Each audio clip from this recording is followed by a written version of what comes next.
So I told you that I would post a video showing you what plants we currently have. We still have a lot in progress, like I said. So let me show you post-workout what we got. Guys, so I am up.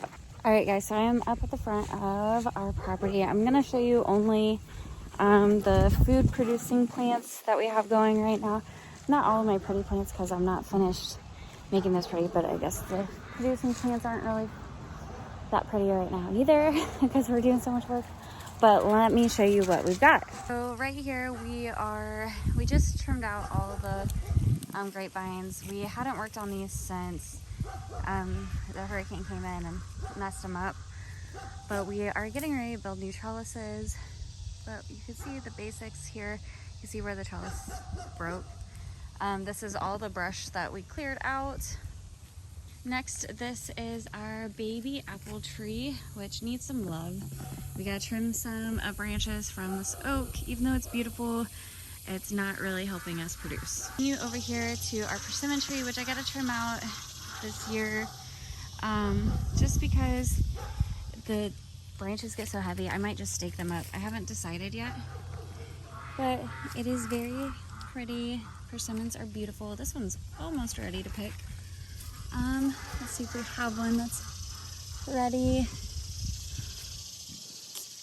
Fortunately, I am not seeing one, but you can see we got lots of fruit that is getting ready to be ready. And they are beautiful. Oh, baby lizard. He's making his appearance. I don't know if you see him right there. It's a cute little guy. He's tiny. But this guy is just about ready, and I like to make jam with these and some of our spicier peppers, like doing a daddle persimmon jam.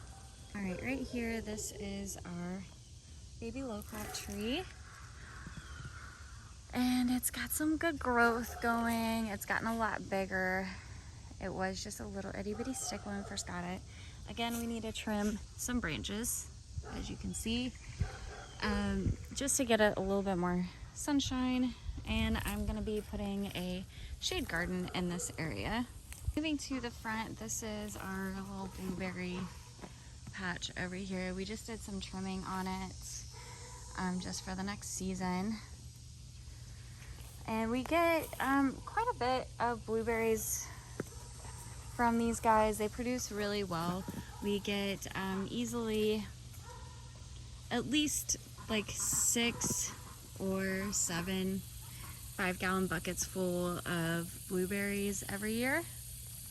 This is our key lime tree. We just had to put some fertilizer on it. I don't know if you can see that the leaves are a little bit yellow, but this guy was completely dead. This is what was left of him right here, and we brought him back to life. So hoping for a good crop this next year. Moving on to my herbs.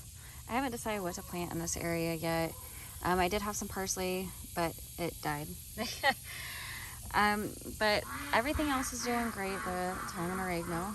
This is my poor neglected little garden. There's ginger plants. My ginger is doing great. Weed in here. I've got some lettuces, some green onions, some striped bell peppers in here. Pineapple sage, my lone egg plant that's hiding in here. I don't know if you could see, but I've got these little sprouts, little blooms on here, not sprouts. These are the candy cane peppers. I love them. These are my favorite little guys over here. These are our banana trees. We've got 2 different varieties. These guys are notably smaller, but they are sprouting, and I love these guys so much. There's a new leaf. Look how beautiful it is, all opened up. All right, and over here is my beautiful passion fruit. You can see it's trying to reach out to anything. I'm trying to get it to climb up to this tree. These guys don't usually live like a whole long, beautiful life. They live about 4 to 6 years, and eventually he will climb all the way up that tree and across the branches and produce so many fruits. I don't see any fruits in here currently. Oh, we might have one that didn't get picked in time. Yes. So this is what happens whenever they don't get picked in time. open, see what's in here. Yeah, we got some passion fruit seeds, which I am actually gonna save these. That is a great thing to have. All right, these are some of those rainbow bells that I was showing you yesterday. And my pretty little fall mums. Basil is doing great. And these zucchini are starting to get their second leaves, which means they're gonna be ready to go in the ground soon. These are my cauliflower. They are starting to sprout a little bit. All right, and right over here, these are our mandarins. There's a certain variety that they are, I can't remember off the top of my head, but these guys are amazing. They are so juicy and the skin is so loose on them that makes it very easy to eat. We eat on these all winter. This is my lemon, and it's getting very bushy. This is what happens when you don't trim them when you're supposed to, but you know, better luck next time, right?